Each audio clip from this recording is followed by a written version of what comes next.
저는 오늘 이제 말씀을 시작하면서 영화 한 편에 대해서 좀 이야기를 나누고 싶습니다.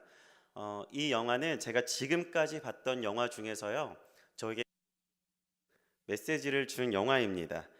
이 영화는 대한민국 최초로 1,000만 관객을 동원한 영화인데요. 설경구, 안성기 주연의 실미도라는 영화입니다. 개봉한 지 오래돼서요, 2003년에 개봉한 영화라서 많은 분들이 보셨을 거라 생각됩니다. 이 영화의 내용은 대략 이러합니다. 1968년에 북한에서 김신주 일당이 이 북한의 무장공비들이 대한민국 청와대를 공격하기 위해서 침투했습니다. 그리고 그 침투는 이제 비록 미수에 그쳤지만 그것은 대한민국 사회에 큰 충격을 주었습니다. 그리고 이 사건 때문에 대한민국은 이제 비밀리에 이에 대항하는 북파공작 부대를 하나 창설을 하게 됩니다. 그것이 바로 이 영화에서 나오는 684 부대라는 것입니다.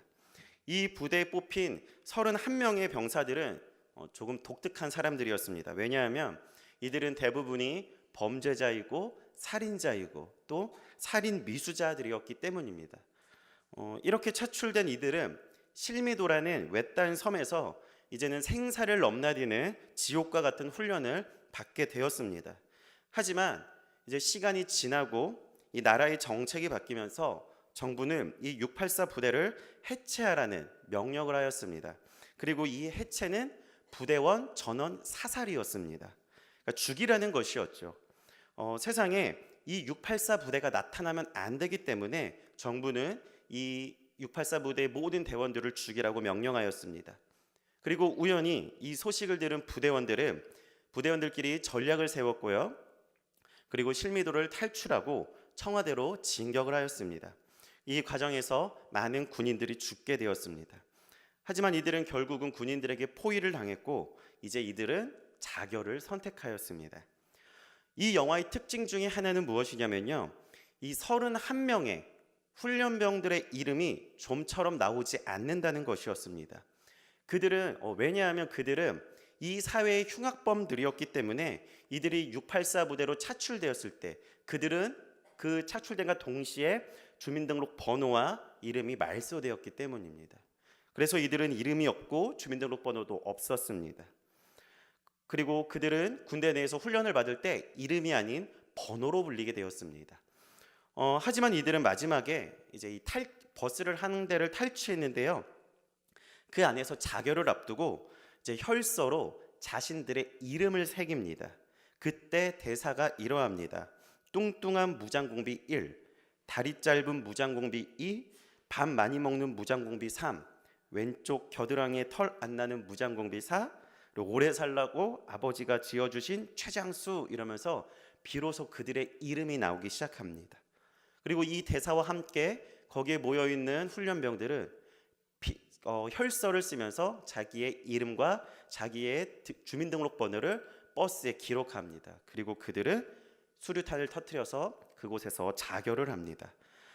이 영화의 막판에 등장하는 이 내용은 무엇이냐면요, 이들은 과연 누구인가?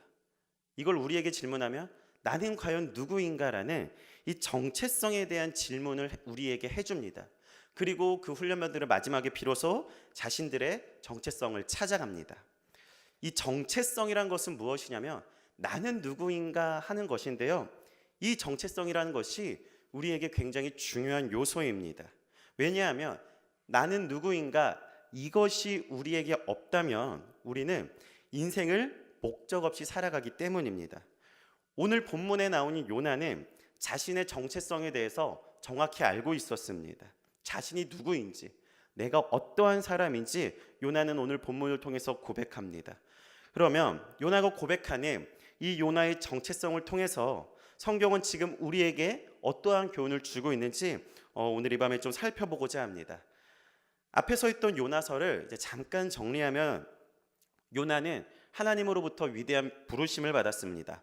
일어나 가서 외치라, 이 놀라운 하나님의 부르심을 받았지만 우리가 잘 아는 대로 요나는 이 하나님의 말씀에 순종하지 않았습니다.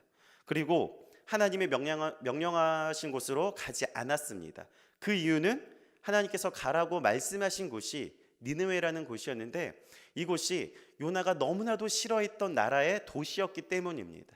그래서 요나는 하나님의 말씀에 불순종하면서 니느웨가 아닌 욥바로 내려갑니다. 욥바로 내려가고요. 그리고 다시스로 가는 배를 타기 위해서 그 배로 내려갑니다. 그리고 배를 타고 나서 배의 가장 밑바닥으로 내려갑니다. 요나는 이 내려간다는 세 번의 동사를 통하여서 자신의 신앙의 상태가 지금 올라가는 것이 아니라 내려가고 있음을 우리에게 보여주고 있습니다. 그리고 이 배는 이제 풍랑을 만나게 됩니다. 배에 탄 선원들은 이 풍랑 때문에 혼란에 빠졌고 그 와중에 요나는 잠을 자고 있었습니다. 잠을 자고 있는 요나에게 선장이 와서 이렇게 말하죠. 일어나 내 하나님께 구하라 라고 말합니다. 이 선장이 했던 말은 하나님께서 요나에게 해주셨던 그 말씀과 동일한 말씀으로서 요나는 이 선장을 통해서 다시금 하나님으로부터 들었던 그 말씀을 듣게 되는 것이죠. 그리고 요나는 제비뽑기를 통하여서 이 재앙이 요나로부터 왔다는 사실을 알게 되고 그리고 본인도 그것들을 알고 있었습니다. 이때 사람들이 제비를 뽑고 요나가 이 제비에서 뽑혔을 때 사람들이 이제 요나에게 물어봅니다. 오늘 본문 8절을 다 같이 보도록 하겠습니다. 같이 읽겠습니다. 시작. 우리가 그에게 이르되 청하건대 이 재앙이 누구 때문에 우리에게 임하였는가 말하라. 내 생업이 무엇이며 내가 어디서 왔으며 내 나라가 어디며 어느 민족에 속하였느냐 하니, 이 요나서 1장 8절의 말씀을 한마디로 줄이면 이렇게 말할 수 있습니다. 넌 도대체 누구냐? 라고 말할 수 있습니다. 너는 누구냐? 너 도대체 뭐하는 사람이냐? 이렇게 질문을 합니다. 그리고 이 사람들의 질문에 대해서 요나는 두 가지로 대답을 합니다. 첫째로 어떻게 대답하냐면 요나는 히브리 사람이라고 말합니다. 오늘 본문 9절 초반에 보면 요나는 이렇게 대답하죠. 나는 히브리 사람이요 라고 말합니다. 이스라엘 사람들은 보통 자신들을 히브리 사람이라고 칭합니다. 그 이유는 이 히브리 사람이라는 말을 누가 사용했냐, 처음에 누구에게 사용되어졌냐면 믿음의 조상 아브라함을 통해서 이 말이 쓰여졌기 때문입니다. 우리 창세기 14장 13절 말씀을 같이 보겠습니다. 시작. 도망한 자가 와서 히브리 사람 아브라함에게, 그때 아브라함이 아모리 족속 마므레의 상수리 숲을 근처에 거주하였더라. 마므레는 에스골의 형제요 또 아벨의 형제라. 이들은 아브라함과 동맹한 사람들이더라. 자, 이 창세기 14장에서 하나님께서는 아브라함을 이제 히브리 사람이라고 칭하면서 이제 그 아브라함의 후손들이 뭐라고 칭함을 받냐면 히브리 사람이라는 칭함을 받고요. 그리고 야곱을 통해서 이스라엘 민족이 만들어졌을 때 역시 히브리 사람이라는 이름을 썼었습니다. 이 히브리라는 이 원래 뜻은 어떤 뜻이냐 하면 건너온 자라는 뜻인데요. 사실 여기서 요나가 사용했던 이 히브리라는 말은요, 건너온 자라는 뜻보다는 이스라엘 민족과 이방 민족을 확실하게 구별하는 명칭으로 사용되어집니다. 요나는 자신이 히브리인이라고 강조하는데요. 그 이유는 요나서 1장 5절의 말씀을 보면 알 수 있습니다. 우리 요나서 1장 5절의 말씀을 보겠습니다. 읽겠습니다. 시작. 두려워하여 각각 자기의 신을 부르고 또 배를 가볍게 하려고 그 가운데의 물건을 그러나 요나는 배 밑층에 내려가서 누워 깊이 잠이 든지라. 아멘. 자, 이 말씀을 보면 사공들이 어떻게 행동했냐면 사공들이 두려워하여 각각 자기의 신들을 불렀다고 말합니다. 각각 자기의 신들을 불렀다. 즉 요나가 말하는 나는 히브리 사람이요, 이 말은 어떤 뜻이냐면 너희는 이방 신들을 섬기는 민족이지만 나는 하나님을 섬기는 하나님의 사람이다라는 뜻입니다. 이 당시에는 지역 신들에 대한 개념이 강했습니다. 그래서 각 지역마다 그 지역을 대표하는 신들이 있었는데 이스라엘을 대표하는 신이 바로 하나님이었죠. 하지만 요나는 이 하나님에 대한 자부심이 굉장히 강했습니다. 그래서 요나가 말하기를 나는 히브리 사람이요 라고 말하는 것입니다. 요나는 히브리 사람이라는 자신의 정체성에 대한 높은 자존감이 있었던 것이죠. 두 번째로 요나의 정체성은 하나님을 경외하는 자입니다. 이 요나 9절 하반절에는 요나가 이렇게 말합니다. 바다와 육지를 지으신 하늘의 하나님 여호와를 경외하는 자로다라고 말하고 있습니다. 요나는 하나님을 경외하는 자입니다. 여러분, 이 경외하다라는 말이 어떤 뜻이냐면요, 쉽게 말하면 두려워하다라는 뜻이 있습니다. 두려워하다 혹은 무서워하다, 이런 뜻이 있습니다. 그래서 하나님을 두려워하는 것이 곧 하나님을 경외한다는 뜻이죠. 제가 보통 이 경외하다라는 말을 설명할 때 같이 쓰는 단어가 하나 있습니다. 혹시 들어보셨을 수도 있는데요, 코람데오라는 말 혹시 들어보셨나요? 이 코람데오라는 말이 무슨 말이냐면 하나님 앞에서라는 뜻입니다.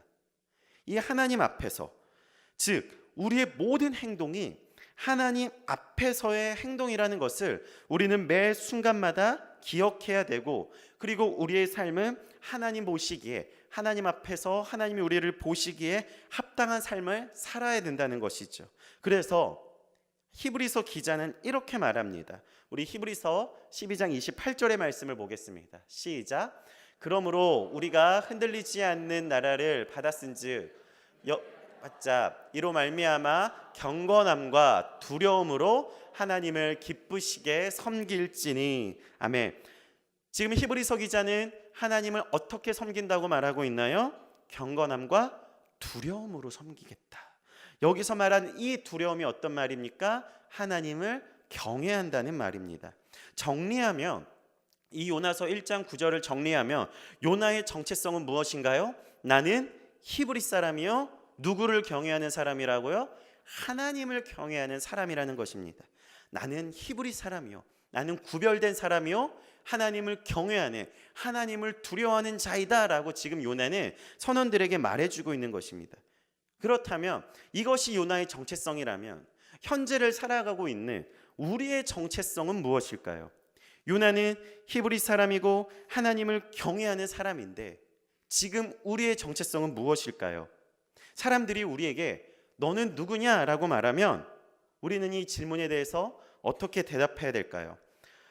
성경에는 우리가 누구인지에 대해서 말해주는 대답들이 참 많습니다. 그 중에서도 저는 오늘 이 저녁에 우리의 정체성에 대해서 한 가지를 말씀드리고 싶습니다. 우리 사도행전 11장 25절과 26절의 말씀을 보겠습니다. 이렇게 사도행전 11장 25절 26절 말씀인데요, 제가 읽어드리도록 하겠습니다. 바나바가 사울을 찾으러 다소에 가서 만남에 안디옥에 데리고 와서 둘이 교회에 1년간 모여 있어 큰 무리를 가르쳤고 제자들이 안디옥에서 비로소 그리스도인이라 일컬음을 받게 되었더라. 아멘. 안디옥에서 비로소 뭐라고 일컬음을 받았다고 했나요? 그리스도인이라고 일컬음을 받았다고 말합니다. 그리스도인이라고 일컬음을 받았습니다. 그리고 이것이 우리의 정체성이 되어야 합니다. 예수 믿는 사람의 정체성은 다른 것이 아니라 그리스도인입니다.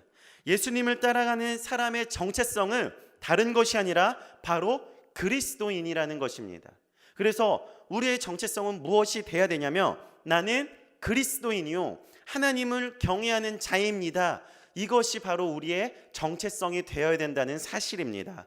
우리 힘드시겠지만 저를 한 번만 따라해 주시겠습니까? 나는 그리스도인이요, 하나님을 경외하는 자입니다. 네, 한 번 더 하겠습니다. 나는 그리스도인이요, 하나님을 경외하는 자입니다. 아멘. 나는 그리스도인이고 나는 하나님을 경외하는 자입니다. 이것이 우리의 정체성이 되어야 하죠. 이 그리스도인이라는 뜻은 그리스도 안에 속한 자라는 뜻입니다. 그래서 우리는 세상에 속한 사람이 아니고요, 혹은 물질에 속한 사람이 아니고, 혹은 세상의 문화에 속한 사람이 아니라 어디에 속한 사람이냐면 바로 예수 그리스도께 속한 자라는 것입니다. 그 최근에 이 스카이캐슬이라는 드라마 아마 다들 보셨을 거라고 생각이 듭니다. 저는 이거를 그 본방했을 때 못 보고 다 끝나고 나서 최근에 다 봤습니다. 여기서 이제 여주인공 예서라는 고3 학생이 있지 않습니까? 이 예서라는 여주인공이 어디 학교에 가고 싶어 했나요? 서울대 의대에 가고 싶어 했습니다. 이 친구가 단순히 의사가 되고 싶어서 서울대 의대에 가고 싶었을까요? 아니죠. 이 친구는 의사가 되고 싶어서 서울대 의대에 가는 것보다 서울대 의대라는 그 조직에, 그 공동체에 속하고 싶어 했습니다. 왜일까요? 그 조직에 속하면, 서울대 의대라는 그 공동체에 속하면 자기의 정체성이 무엇이 되니까? 나는 서울대 의대 학생, 이것이 본인의 정체성이 되기 때문에 그 예서는 서울대 의대에 가고 싶어 했습니다. 그리고 이 서울대 의대생이라는 것이, 이 정체성이 자신에게 엄청난 자부심을 주고요, 그리고 주위에 부러운 이 시선들을 주기 때문입니다. 그래서 사람들은 내가 어느 조직에 속해 있느냐를 굉장히 중요하게 여깁니다. 그것이 나의 정체성이 되기 때문이지요. 마찬가지입니다. 요나는 어디에 속한 사람이었습니까? 이스라엘 공동체에 속한 사람이었습니다. 그래서 그는 누구에 대한 자부심이 있었냐면 하나님에 대한 자부심이 있었습니다. 그렇다면 그리스도에 속한 우리는 어떤 자부심을 가져야 되겠습니까? 바로 예수 그리스도에 대한 자부심을 우리는 가져야 되고, 그 자부심이 있어야 되는 것이죠. 그리고 우리는 이 자부심을 가지고 우리의 정체성에 맞게 하나님의 말씀대로 살아가야 된다는 것입니다. 그런데요, 요나가 이것을 못했습니다. 요나는 자신의 정체성에 맞는 삶을 살지 못했습니다. 분명 요나는 나는 히브리인이요 하나님을 경외하는 자입니다 라고 말하지만 요나는 그렇게 살지 못했다는 것이죠. 그리고 요나가 그렇게 살지 못했다는 것을 우리는 요나서 1장을 보면서 우리는 충분히 깨닫게 됩니다.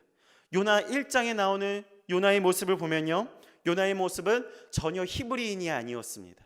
전혀 하나님의 백성이 아니었고요, 하나님의 사람의 모습이 아니었습니다. 뿐만 아니라 하나님을 경외하는 자도 아니었고 하나님의 말씀을 두려워하는 자도 아니었습니다.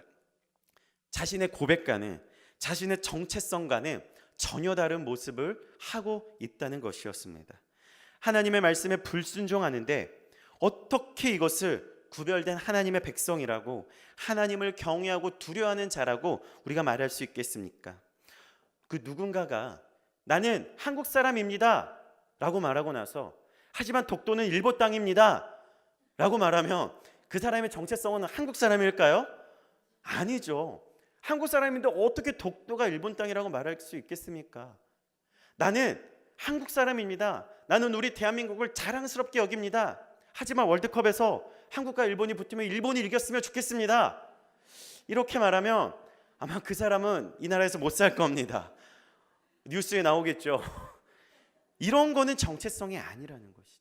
이런 것은 정체성에 맞게 살아간다고 우리는 말할 수 없습니다.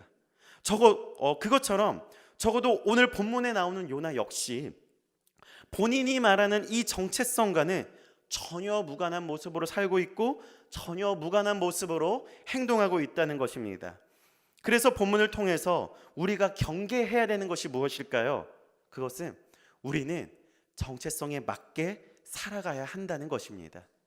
하나님께서 우리에게 말씀하시는 나는 그리스도인이요 하나님을 경외하는 자입니다, 이 정체성에 맞게 살아가야 되는데, 그렇다면 우리는 어떻게 이 정체성에 맞게 살 수 있을까요? 첫째로 우리는 그리스도인으로서 그리스도를 따라가는 삶을 살아야 합니다. 우리 요한계시록 14장 3절에서 5절까지의 말씀을 보겠습니다. 요한계시록 우리 같이 읽겠습니다. 시작. 그들이 보좌 앞과 내 생물과 장로들 앞에서 새 노래를 부르니 땅에서 속량함을 받은 14만 4천 밖에는 능히 이 노래를 배울 자가 없더라. 이 사람들은 여자와 더불어 더럽히지 아니하고 순결한 자라. 어린 양이 어디로 인도하든지 따라가는 자며 사람 가운데에서 속량함을 받아 처음 익은 열매로 하나님과 어린 양에게 속한 자들이니 그 입에 거짓말이 없고 흠이 없는 자들이더라. 아멘. 성경은 우리에게 분명히 말해주고 있습니다. 이 땅에서 속량함을 받은 이 사람들은 어떤 사람들이냐고 말하냐면 바로 어린 양이 어디로 인도하든지 따라가는 자라고 말합니다. 어린 양이 어디로 인도하든지 따라가는 자. 우리가 그리스도인으로 살아가기 위해서는 이러한 삶을 살아야 된다는 것입니다. 어린 양이 우리를 어디로 인도하든지 우리는 어린 양을 따라가야 됩니다. 우리는 예수 그리스도를 따라가야 합니다. 혹시 그곳이 사망의 음침한 골짜기일지라도 우리는 예수 그리스도를 믿음으로 따라가야 합니다. 왜냐하면 그 예수 그리스도께서 우리의 인생에, 우리의 삶의 진정한 참 목자가 되시기 때문입니다. 하나님께서, 예수 그리스도께서 우리를 이끄시기 때문에 무엇보다 오늘 성경이 얘기해주는, 이 요한계시록을 말해주는 우리는 그리스도께 속한 자들이기 때문에 우리는 예수 그리스도를 따라가야 될 줄로 믿습니다. 둘째로 우리는 그리스도인으로서 그리스도를 닮아가는 삶을 살아야 합니다. 우리 갈라디아서 5장 24절의 말씀을 같이 보도록 하겠습니다. 읽겠습니다. 시작. 그리스도 예수의 사람들은 육체와 함께 그 정욕과 탐심을 십자가에 못 박았느니라. 아멘. 우리가 그리스도를 닮아간다는 것은 우리가 예수님처럼 살아가는 것이라고 말할 수 있습니다.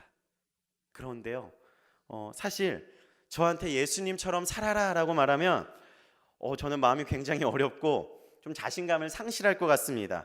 왜냐하면 이 예수님의 삶과 제 삶의 이 수준 차이가 이게 적당히 나는 게 아니라 굉장히 많이 나기 때문입니다.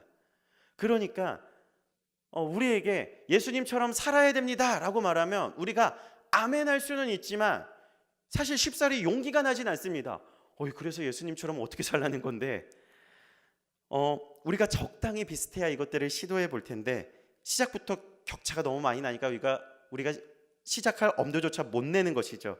하지만 분명한 것은 우리가 예수 그리스도를 닮아가야 한다는 것입니다. 그래서 갈라디아서는 이렇게 말하죠. 그리스도 예수의 사람들은 육체와 함께 그 정욕과 탐심을 십자가에 못 박았다라고 말합니다. 우리가 예수님처럼 단번에 살아갈 수는 없지만 우리가 예수님을 닮아가기 위해서 우리가 어떻게 살아야 되냐면 갈라디아에서의 내용처럼 우리의 정욕과 탐심을 조금씩 우리가 십자가에 못 박는 것입니다. 우리가 우리의 정욕과 탐심을 한 번에 십자가에 못 박을 수 있지 않습니다. 왜냐하면 우리가 그렇게 결단할 수 없습니다. 우리는 연약한 사람들이기 때문에, 우리는 너무나도 연약하기 때문에 우리가 말로는 결단할 수 있지만 우리의 삶에서 우리의 정욕과 우리의 탐심을 모두 다 한 번에 끊을 수 없는 것이죠. 그래서 우리가 어떻게 해야 됩니까? 우리 주님의 십자가 앞에 우리의 정욕과 탐심을 매일매일 조금씩 못 박는 것입니다.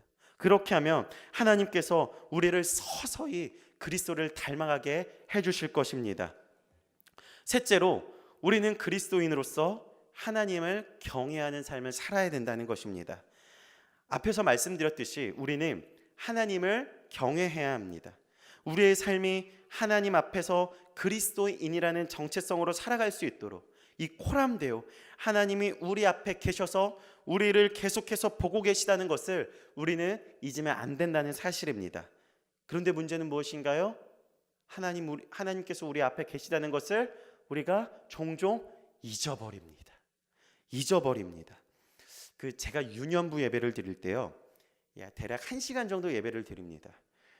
그런데 이 1시간이라는 이 시간이 아이들로 하여금 예배에 집중할 수 있기 굉장히 어려운 시간입니다.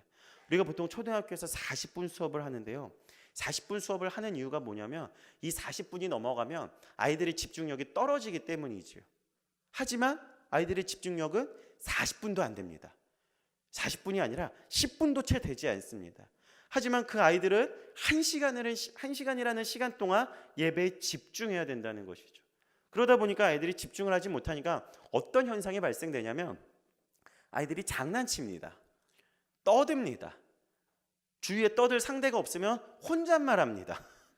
혼잣말하는 것도 안 되면 그냥 혼자서 막 딴짓합니다. 그러면 제가 처음에는 이렇게 주의를 주고, 야, 우리 바른 자세로 예배를 드리자, 자, 우리 바른 자세 해볼까? 착 하는 순간 그리고 이제 설교를 시작하면 5초도 안 돼서 다시 이렇게 돌아옵니다. 그게 아이들인데요. 그러다 이제 더더 참다 도저히 안 되면 이제 아이를 혼냅니다. 야, 우리가 하나님께 예배드리는데 어떻게 그러한 자세로 예배를 드릴 수 있겠냐? 막 혼을 냅니다. 그럼 이제 아이가 긴장을 하죠. 장난치면 안 되겠구나. 떠들면 안 되겠구나. 그리고 예배에 집중을 하면 1분도 안 갑니다. 1분도 안 가서 아이들은 다시 장난을 칩니다. 아마 우리 부모님들 잘 아시겠죠? 특히 초등학생을 기르는 우리 부모님들은 잘 아실 겁니다. 어쩌면 이런 모습이 우리의 모습일 수도 있다는 것이죠.